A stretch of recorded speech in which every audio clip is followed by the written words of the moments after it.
thought-provoking podcast that sheds light on the challenges faced by young people living in urban areas. We highlight the resilience and creativity of young leaders who are finding innovative ways to overcome the challenges our young people are facing, inspiring listeners to take action to support them. This is A Different Cloth. Hey everybody, welcome back to A Different Cloth podcast. Look, right here, our mission is to inspire, challenge, and equip the next generation of dreamers, leaders, and change makers to make impact beyond the norm. We're so excited for our guest this whole season, but we're really looking forward to our conversation today. As you know, I got my guy Angel here with me as we get ready to lean into some discussion. Real quick, before we bring in our guest, Angel, how you feeling? I'm feeling good. I can't complain. Yeah, I'm feeling good. You know, it's been a good year. Wait, it's been a while since we've... Has it been a year? Has it been a year, guys? Almost. I'm feeling good. I'm happy. My kids are healthy. I'm healthy. I'm losing some pounds. Life's good. Look good, man. Yeah, it's great. It's great.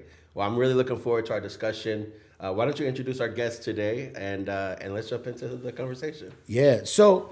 a short while ago, right? It's been a real short while ago that we met Eduardo and his wife, Kimmy. They are owner-operators of a Chick-fil-A here in Southern California. And we've had the privilege and honor of kind of like connecting with Eduardo on a deeper level. He's gotten to share a bit of his story, his upbringing, how he grew up, like that whole, cloth talk. And what I value the most about speaking with Eduardo was the fact that his relentless passion to know more, to grow more, to just be better, not only for himself, but the community around him and for everyone he leads at the store. We call it store, right? Is it good to call it a store? Yeah. Welcome. Welcome, Eduardo. Thank you guys for having me here, man. Yeah, thanks for being here. Oh, yeah. And for context, what Eduardo does day to day, he's working with the day-to-days at the store, whether it's everything mechanical or maintenance or leading the teams inside and kind of having those one-on-ones with each individual, like legit, like the solid grunt work, as we call it, in the trenches. Yeah. In the trenches. It's funny because so much of that side of the work doesn't get seen outside visibly. It's not the sexy work, right? It's not you standing in front of a camera and smiling. What about that side of the work excites you? Oh, man. The thing that excites me the most about, it's not really the, like working on the machines and doing this and that. I just do that just because my whole background is construction, right? How I grew up was construction. My whole family comes from construction. So being handy is just, I'm not going to say I'm good at it, but I just know how to use my hands and do this and that, right? Yeah, so, and, but the thing that excites me the most about working with people, it's just like, I feel like everybody has his story, right? And the only way you get to know the story is by sitting one-on-one, because a lot of people don't do well in like group settings. We have a lot of meetings, which is a lot of groups, and a lot of people they're like in their shell, right? They don't want to speak up. They don't want to tell us more about themselves. So when we're in the restaurant, like Angel was asking me earlier, well, what do you guys do? And I'm like, well, we don't spend a lot of time in the office. We like to be out and about with the team so they don't see us just in the office, We want to be there with them. We want to work alongside with them. Like I'm literally right there next to you making fries or like, making a sandwich or taking care of a guest, that's screaming at you. Like, like the team is watching that. A kid comes in and like spills the soda. Like, no, hey, I got it. Yeah, I'll take care. What, really? Like, yeah, I'll take care of it. Like, I was literally doing that for someone else. Like, I'm gonna do it, So, I like doing the one-on-ones more, just because you get to know the person on the deeper level. You know, so it's great. It's good. Yeah, so much I think of in light of that context is the servant leader aspect that it takes. You don't think an owner operator, you know, would be cleaning up soda drinks on the floor. But my experience of Chick-fil-A staff in general is they carry that essence of like, hey, we're gonna do the work, we're gonna greet the people, we're not gonna hide behind or only be in the office all day. We're gonna be out and amongst the people, which I think is a real great value, because a lot of times when you think leadership, I think unfortunately sometimes our generation thinks sitting in an office behind or in front of the camera, or I'm only leading from a distance. But the way you guys model it is like, no, we're actually gonna do this together.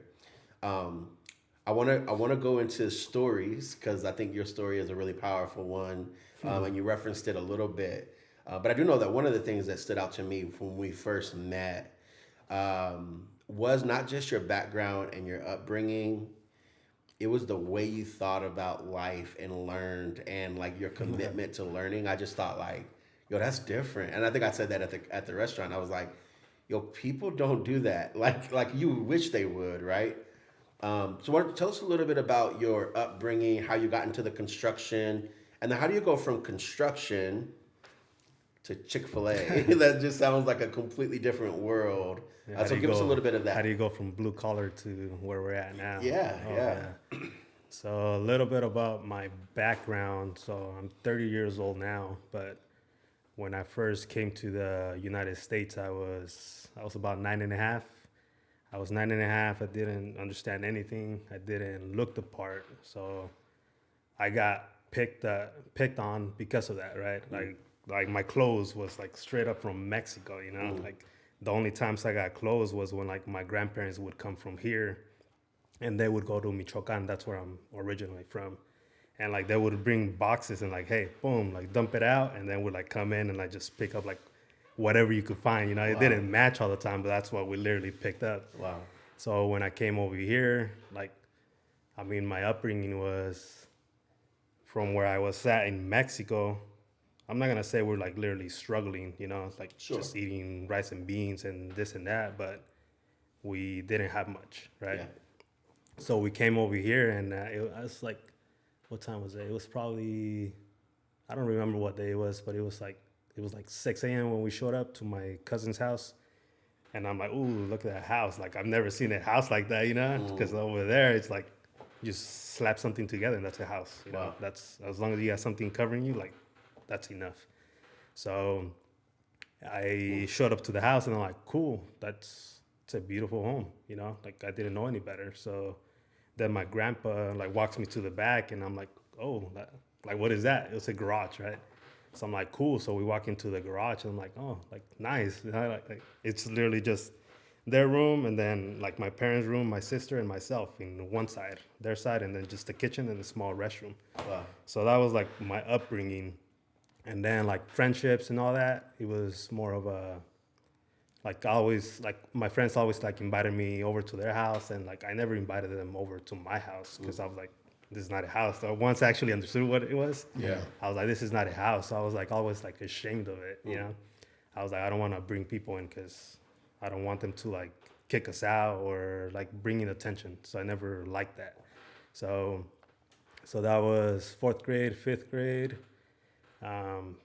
My 4th grade teacher, I remember she was like, it's gonna take you like maybe 5 years to actually learn how to speak English and understand it. So I was like, maybe we could speed it up a little bit, right? So challenge accepted. Yeah.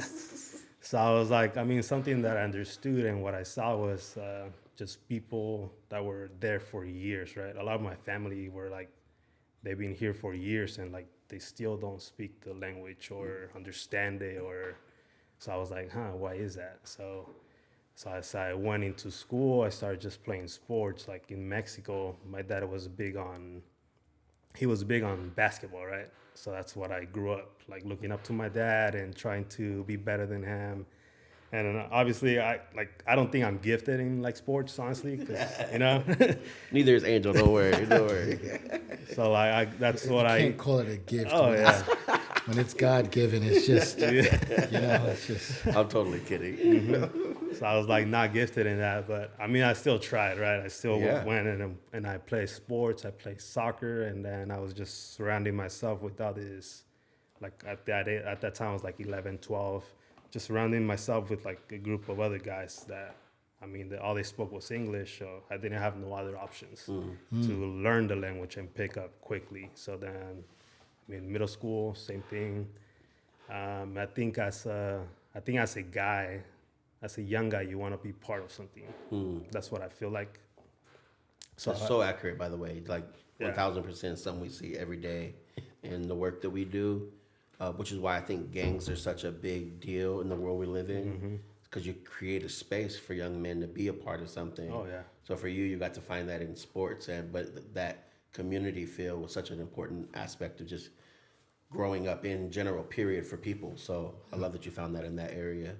Oh yeah. Well, I found it in sports, but I also found it in tagging crews, right? So there was like groups, Like tagging. like actual graffiti and doing all that. So, like I did play sports. I did well in school, but school was just not for me, you know. Like I did well when I was younger, but as I got a little bit older, like middle school and up, I was just like, it's not for me. So I would do the bare minimum just to play sports. So what was it, like a 2.0 or something? Yep. So I did the bare minimum just to play sports, just to stay afloat.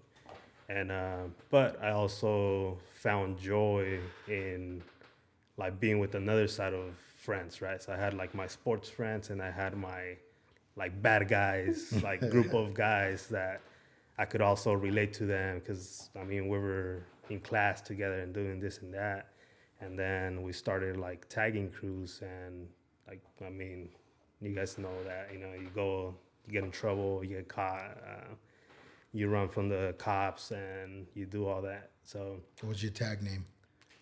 what was my tagging name? I do not remember it, man. It's probably a good thing. So. Yeah, Get you I do caught not up. remember it. I just remember the last time I was like trying to do that. I was like in 8th grade. That was like my last year in middle school. And I remember just going behind the behind the freeway and just like, you know, and all I hear in the back is like, "Hey, like what the F are you doing?" Yeah.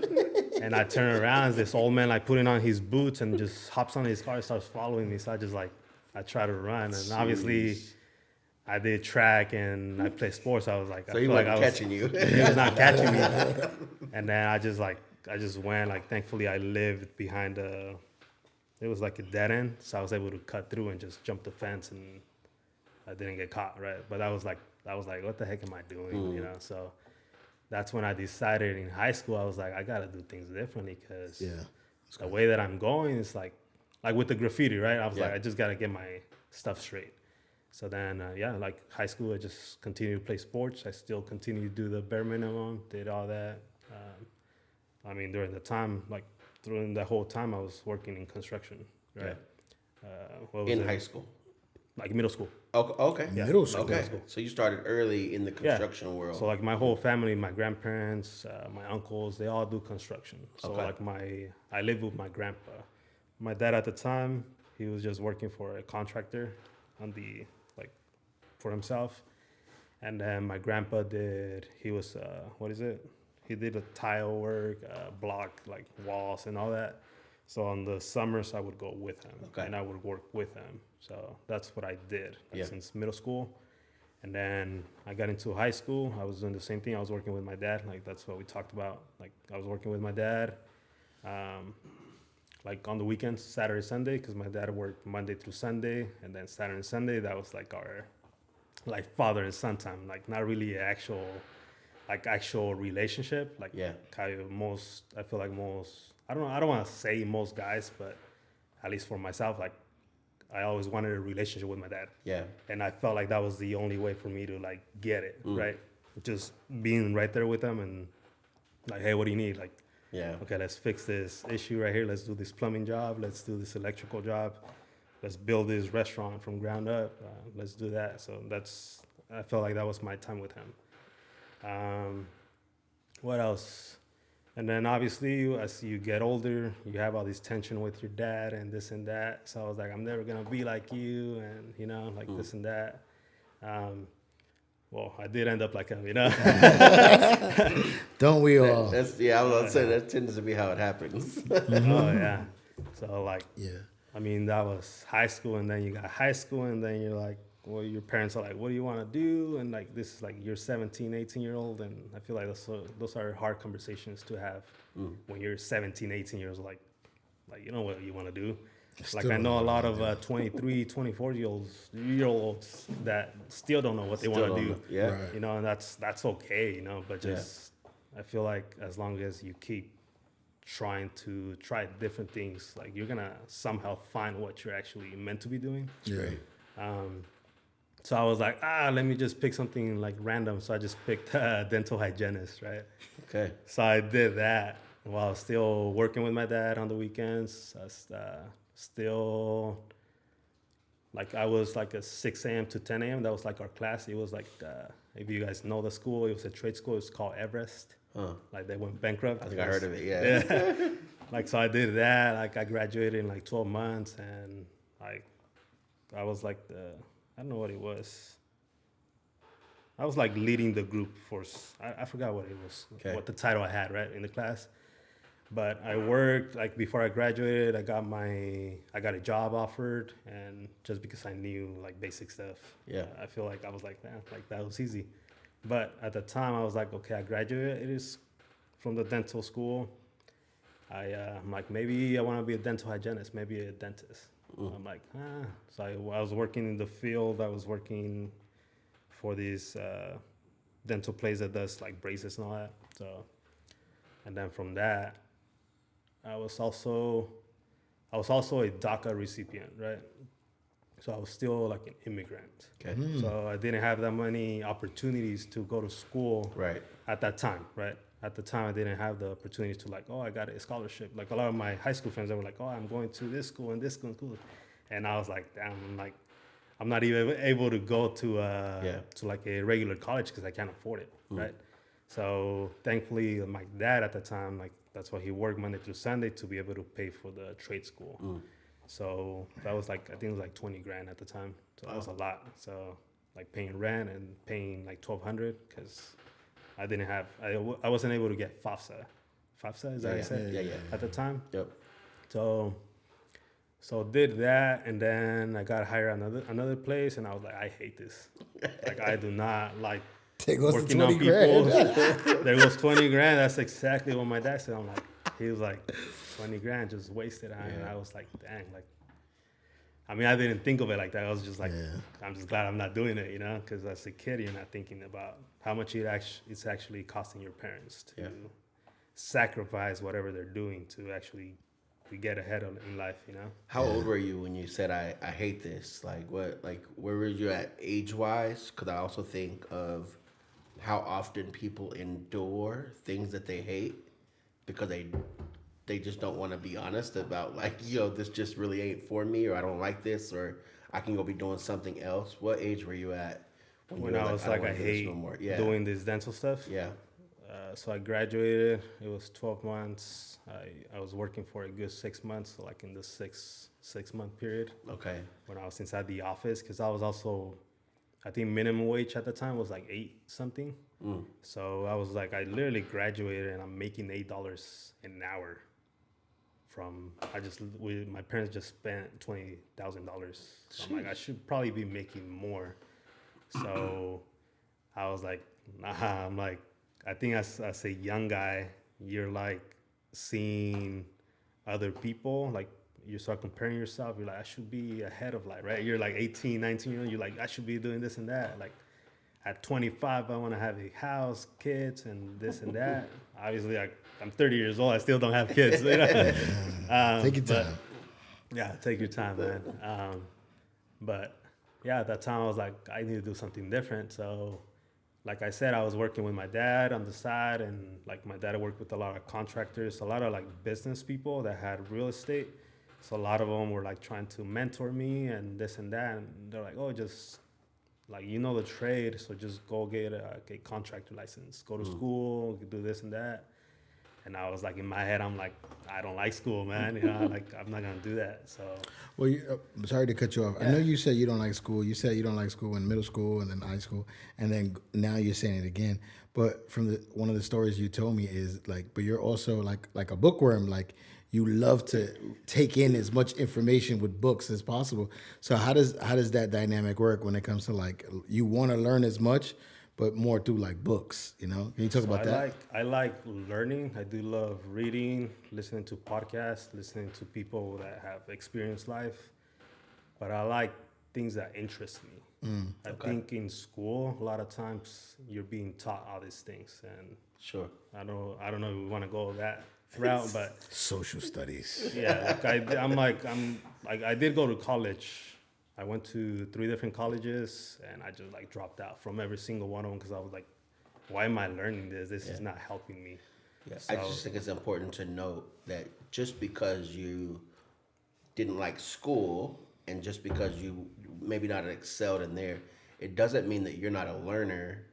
Because our first experience of you, that was one of the things that stood out the most of that conversation, which I know you're getting into the construction side of things, but there were some conversations that was had as you were in that world, and you started to, like you said, teach yourself. Like you had to, like, because you didn't have a lot of people to be like, hey, I'm going to tell you how this go from plays this to out, this. right? Yeah. And so you started to digest information so that you can then like grow. And I just think, man, in the world we live in now, education, I get it. Like you're right. Sometimes the educational system may not work for certain people.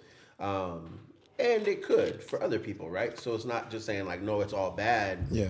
But the important part is like, man, like the hunger to learn and to digest information so that I can grow and become a better person. I think that's what you've modeled from early on, which I think is really dope. So that's why I was also excited that you realized I didn't want to do this so early.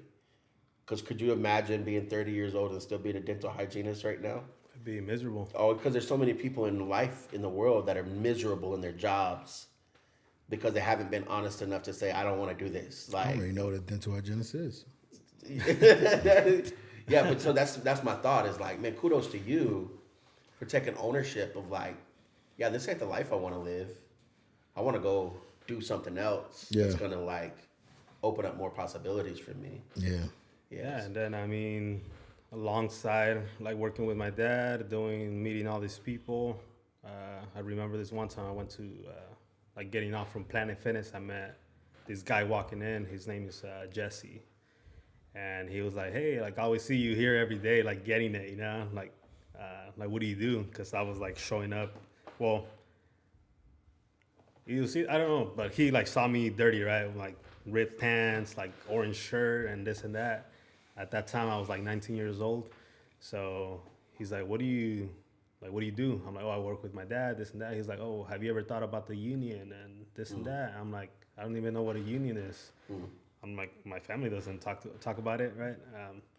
All I know is that it's kind of hard to get in there and you got to have family to get in. I'm like, that's all I know. He's like, no, like here. He's like, apply here. And it was like, just apply to the Gladiator program. It was like I was a union iron worker for 8 years, and he was apply here, and then I looked into it.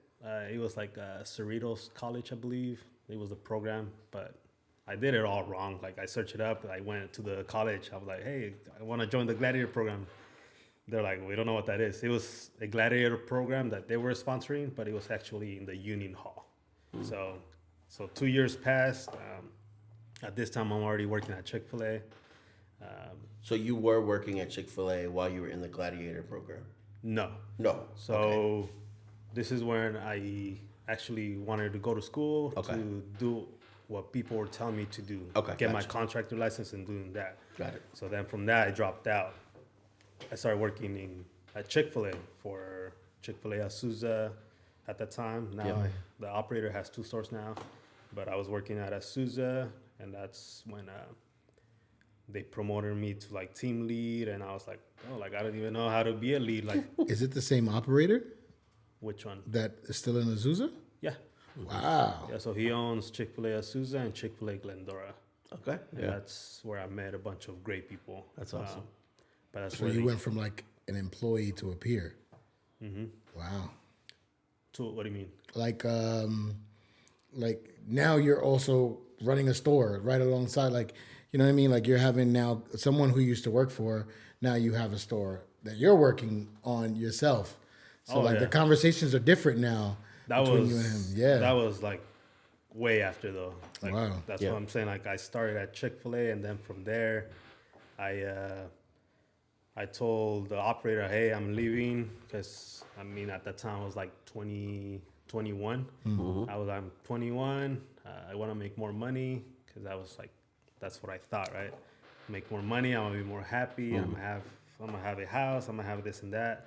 So I left Chick-fil-A and I started working with that guy. I met him again because I would go and I would always stop by the Arco just to have coffee, right, and do that. So then I met him again. So he gave me the information on how to actually get in. Like he was like, "Hey, this is my apprentice. Like tell him this and that." So then I got into the union. I was able to get in, and then from the union, I mean that's where you talk about the story about like who doesn't live there. Yeah, let's go Yes. into that because I think I like it. That's the like story. I appreciate your journey into that, but then you have a good job. You're making money. You're surrounded by people that you're at least getting along with, right? Tell us the story about this guy and what was said to you, but also what did that do to you internally? Like what like was there a light bulb that came on for you? Did it flip the switch to be like, yeah? So tell us that story because I think that's definitely a highlight of this. Oh yeah, so in construction, I mean, I'm sure whoever's listening they could relate. I'm like, you want to save money, so you always carpool. Yep. So I remember driving. He was just a foreman. So this guy that got me in, he didn't tell me he was like one of the top dogs, Okay. right? He just told me, "Hey, get in," and like he was super humble about it. So I was like, I like this guy. I look up to him, so I want to be just like him, right? 'Cause he would like take me with his family, like, and his wife would like cook. Karina, you're hearing this? Hey. Like, he cooked pretty good, but. Shout out to Karina's Food. Let's go. And I remember we're coming from Santa Monica because that's where in Santa Monica City College. I didn't go to school. Now we're building like parking lots for the colleges, right? Hey, let's go. So we're doing that, driving back through Hollywood like hills in the back, and then he was like, "Hey, like this guy Jesse." He's like, "Hey, who doesn't live there?" It was like a big house, right? Mansion. Yeah. And then we're like the apprentice and myself. We're like, "Who?" He's like, "We don't live there. Like iron workers don't live there." And I was like we were laughing about it, but I was like deep inside, I was like, that doesn't sound so good, Like it kind of hurts a little bit. So then from there, it was like my birthday, and my sister like gave me this book. I forgot what the book was called, but it was just like changing the way that you think. So I was like, huh. So I started. That's when I got into books. Okay. So thanks to my sister. So I So started. what was do you think that this guy saying we don't live there kind of drove something in you to want to start reading and get more information? Or was it just happenstance that it happened at the same time? He sparked something in me to understand why. Okay, So good. my personality, the person that I am, I like to know. I like to know why. I like to question things. I just want to know why. Yeah. Like, well, why don't people like us live there? Why? So then from there, I just started to focus on personal development books, self-help, like just trying to think differently. So then as I started to think differently, obviously I started getting more opportunities in the construction world. So I started climbing up the ladder, doing this and that. I was like, so like working hard doesn't really get you anywhere, because I'm like, all these people are working hard, but they're miserable showing up to work every day. Like they don't like going home. Like they don't like to see what they see. So then I was like, there's probably more out there. So from there I started, Hold on real quick. I got the concept that working hard doesn't get you kind of anywhere, right? Well, then what does get you somewhere? Like what's the difference? So if construction, they're working hard day in and day out, right? And that's evident. And to your point, sometimes their lives outside of their workforce is miserable and they're not super happy. So if working hard isn't the thing that gets you somewhere, what is the thing that gets you somewhere from your perspective? From my perspective, it's just the thinking. Okay. So you gotta think. Okay. So if you look wherever you're at, I'm like, the people doing things, the people that are getting ahead, is the only difference between you and them. It's the thinking. Okay. It's literally just the thinking. How do they process things? What do they think? Like, how do they find solutions? How do they do this and that? That's just that. Yeah.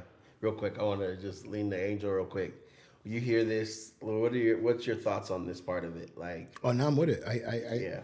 I always say, from my perspective, at least from where I grew up, I'm from New York, right? There's a big difference between a Jay Z and a DMX. You know what I mean? Like the reality is, like, you have this thing, you both are on the same level, but then it's the process of thinking differently, the mindset you have, and saying like, all right, I don't only want to just work here. I want to own it here. You know what I mean? I want to be able to, like, it's the work. What is it? Smarter, not harder concept. You know, of like, all right, how can I get the same result in the least amount of time? And it's not that working hard is bad. You know what I mean? Like, we all work hard, right? But it's like working just to work doesn't make any sense. You know what I mean? Like, if you're just working just for a paycheck or just because it's all you feel like you can do, then I could see where it's like, but I think that's how my brain operates too. Like when we all doing the same thing, like, all right, how can we process this? How can we make it smoother? Like, bigger into the details. And for me, those are the people that kind of get ahead quicker. Yeah. So I'm right there with you for sure. Yeah. No, I think so much part of leadership in general. So I don't work hard. So much of a part of leadership in general is what separates a leader from your average person is the way that they think, their vantage point to the whole situation. You're able to think constructively, critically. You're able to bring solutions to the problem. And some of that happens when you start to digest information that elevates your train of thinking, because you don't know what you don't know, right? And so then the more you learn, the more now, like, you start to look at life a little bit differently. It opens up possibilities for you, and that's what it sounds like that did as you leaned into that and after you heard that conversation. Oh yeah, and a lot of it I focused a lot of my time. Like, I would be at work, I would be full in, right? Like, locked in, like reading the blueprints, that's what got me ahead. Like, the foremen would throw away the blueprints on the trash, like I would go and pick them up. Sheesh. And like, I wouldn't like the people ahead, the people above, they started seeing that. Like, this apprentice is literally picking up the blueprints and reading. Because I'm like, in my head, I'm like, well, I literally just did that. Let me look at the blueprints to see actually what are they looking at, right? So I started doing that. That's fire. So that got me ahead. Like, that gave me more opportunities. But I had to take that initiative. Yeah. Like, nobody was gonna come and like, hey, let me show you around. Or like, I didn't have my dad in the union, right? Like, he didn't help me with that. But I mean, And it's just because you want to know why things are the way they are, how things work. I'm curious. Yeah, Like, curious. I just want to Stay know curious. why. Yeah. So, Powerful. yeah, I mean, with that, from just books, the reason why I liked reading books and listening to podcasts, it was because, like, I looked at my surroundings, right? Yeah. I looked at my family, I looked at my friends, I looked at just everyone in general that was in my circle. I was like, am I inspired by them? And do I want to end up just like them? And then I was looking at the way that I was going, right, in the construction culture, at least for me. I was like, I don't like the way I'm going. Yeah. Like, yeah, financially, like, it's bringing in income. Yeah, like, I'm making money and life is great at that point. But I'm like for my future family, like, I don't want to have them around this. So, like, in my family, like, there's, like, it's kind of sad to say sometimes, but there's a lot of drunks in my family. Yeah. I was becoming one, right? Yeah. Because I was in that culture. Of course. I was doing what, like, a lot of construction guys do. And I could only speak from that because I was in it. Yeah, absolutely. And I'm not in it anymore, but you know, but that was just me. That was Yeah. my life. From there, that's when I met my wife, and we like to talk about it. I'm like, if you met me like in the past, like you would not have given me a chance. Wow. Because when we met, I was already starting to lean in more towards like a relationship with God. I was like focusing on my finances, like how to keep my money and not just like blow it on dumb things, you know. So I was like, if you would have met me back then, like you wouldn't have given me a chance. Wow. So then we met, and then by that time, I mean, the opportunity came where I was like, maybe this Chick-fil-A thing will work, you know? So an opportunity came between us where it was kind of like the operator for Susan Glendora. He was like, hey, come on over. I'm like, well, are you gonna kind of like match the pay, you know? So, Yeah. So like he helped us out. Honestly, like he was very generous with us. So I came in, and then we're like, well, if Chick-fil-A works, it works. If it doesn't, we'll take another shot. We'll take like 3 shots, like with Chick-fil-A. If it doesn't work, then we'll go do our own thing. We know we don't want to keep doing what we're doing, so we want to own something. And you guys were already married at this time? At this time, we're already married. Okay, so you guys were already like knowing exactly what you wanted, how you wanted to do it. Yeah. So we're already married. So she focused like she was managing the 2 stores, and I was focused on the kitchens and working with all the leaders. And there's a lot of times where I was like, dang, a lot of these kids, because they were all 17, 18, like the same age that when I first started working at Chick-fil-A. Right. I was like, dang, they're literally doing the same thing that I was doing. Yeah. Or they are trying to pursue the same route that I was doing. Because one of the stores is mostly Hispanics. Yep. The other side's like mixed. So like the Hispanic store, most of the kids are Hispanic. They that's why I say I like the one-on-ones, because I get to know them more and more deep. I was like, dang, like you could actually make a change in their life. So that's when my brain switched, where I was like, I actually enjoy this. I actually enjoy talking to younger kids and try to like just give them advice, because like what I tell them is like I could only tell you from what I've been through, not from something I read or something people told me. Like, no, I'm only gonna talk to you from in here, you know, from the heart. Like I actually went through this, and I mean, thankfully, thanks to God, like we were able to get the Chick-fil-A here, and I mean, it's close to here. It's an hour away, but. No, so a couple of things like that stand out to me in this story is the shift from the focus being on money to the impact that you can make in the lives of these people. It doesn't mean that money wasn't still a part of the conversation, right? We know we all need to live, and and we live in California, of all places, so it's not cheap to live out here, right?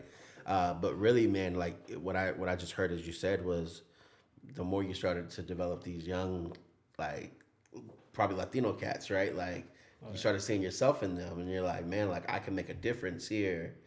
And then now look at where you are and the difference that you can make in the context that you're in and continue to make, right? I think that was also one of the things that stood out when we had met, was like your heart to want to make an impact in kids that come from like where you came from, that like that's the way their life is played out. And so when you think impact in the lives of people, what type of impact, if you could make any impact in the world, if there was one thing that you could do for one of these young people in Chick-fil-A, what's that one thing you want to leave with them? What's the one thing you want to like deposit into them that would just make it make sense for you? Does that make sense? Does that question make sense? What's that impact you want to make? The impact, it's mostly just helping, like whoever I'm talking to, just helping them think differently. Okay. So it's that part, like I just want to help them think differently. I'm not gonna tell you what to think. I'm not gonna tell you should go this route or you should do this and that. Like just having that conversation with them and helping them think, so they can make like their own decisions and actually think if they're happy with where they're at or what else is out there. You know, like you're not gonna know until you try it. So just trying to spark that, like just sparking that for them to like be curious. So good. So you're okay with a young person leaving your store if they're going to be happy somewhere else with what they want to do?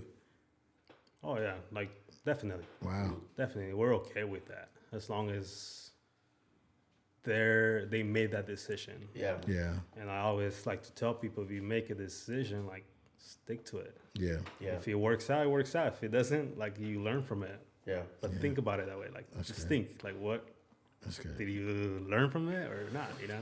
Yeah, I kind of want to transition a little bit because we don't have that much time left. So I want to get this conversation off just because it was a moment, right? So I'll set up the moment and I'll ask the question. Okay. So you were able to come with me on one of my campuses this past semester, in Corona. And we have, for context, for those who are listening, one of our weeks is based off of values, and we do this like activity, you would say, where it's called Values Island. I'm not gonna give you guys it. You guys end up doing it in your thing. It goes deep. It was a good time. It was a good time, right? So essentially, I want to ask you about how did you feel about the activity itself, seeing the students, but before then, but at the same time, I remember once we were done with it, you kind of got to speak into the students a little bit, and then you also, got choked up, and it was a moment for you. I guess for me, it was such a powerful moment for the guys that are in the room, and I think I told Jose and people watching, the bell rung, and no one moved. No one moved. Which that don't happen typically. No. When the bell rings, everybody's, hey, we're out. Lunch, and it's lunchtime after. They were all trying to run online. And no one moved. And it was like you could hear a pin drop as you spoke. Like every kid was like, even the kid that was kind of like hanging out like this was like, you know what I mean? And it was like you grabbed the room so fast, and it was such a moment. I guess talk about that whole class for you, the activity, that moment, sharing about your dad, all of that. Yeah, that's it's having me go on I don't know, like it's a good memory to have what happened in that classroom. I mean, thank you for inviting us, first off. But when when my wife and I walked into that room, we just saw a bunch of kids. Like most of them are maybe 16, 17? Yeah. Around that age, and it was cool to see like the activities that you're bringing in and like getting them involved, and they're actually like engaged, you know.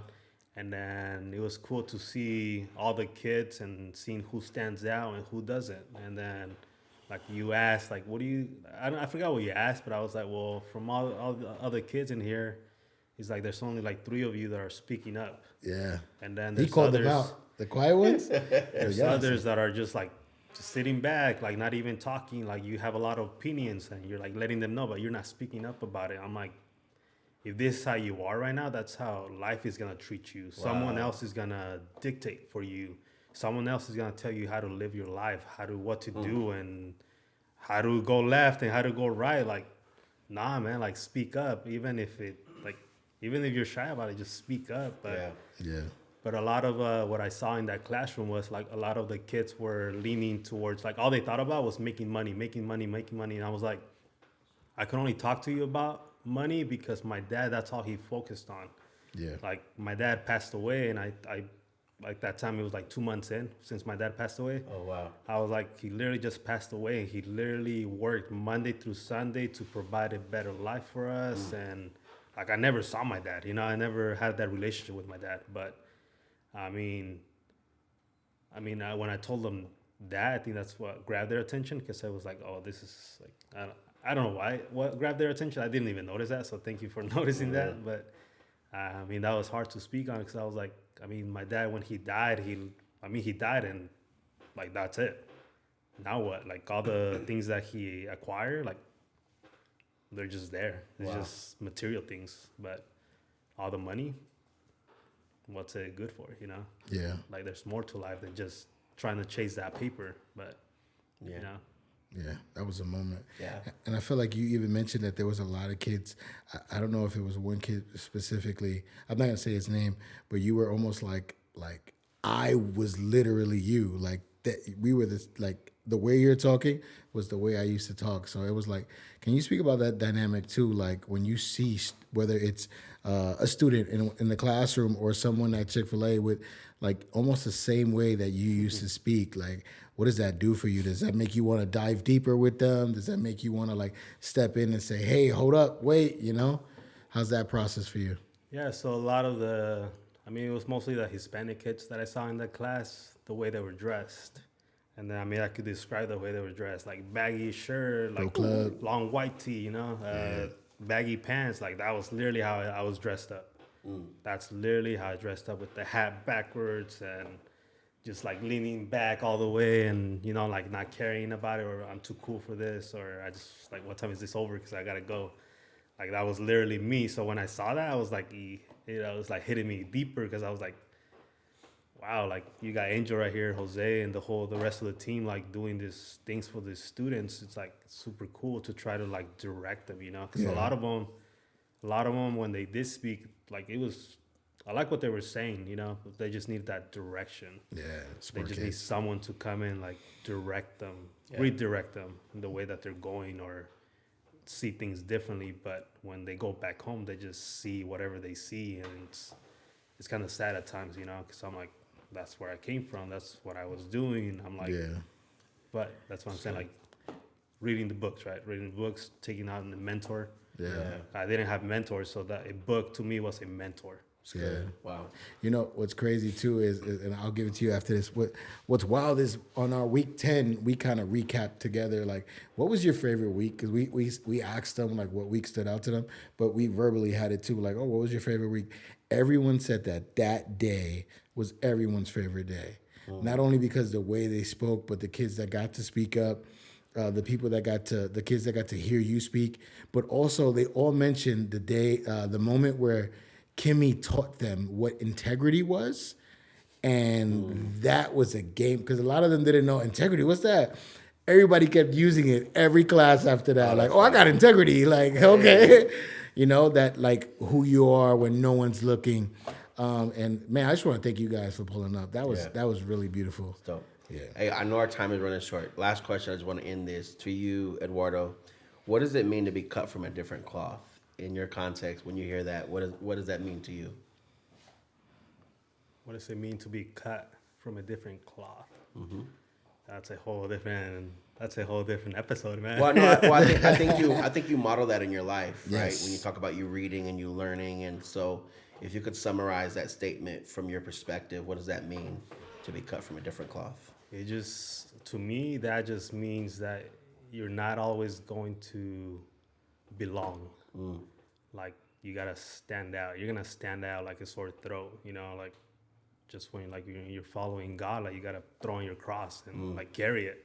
That's what I think about when you say that. Yeah, I'm like, you're just not gonna match. So like wherever you grew up, you gotta be different. You gotta like do something about it to actually, I don't know, like not match with the rest of the whatever's going on in the cloth. I don't know. Great. Yeah. No, great answer. Great. Yeah. Great. Well, thank you so much for your time. Thanks for joining us here on a Different Cloth podcast. And for all you leaders, thinkers, dreamers out there, we just want to encourage you that you are and can be cut from a different cloth. Peace.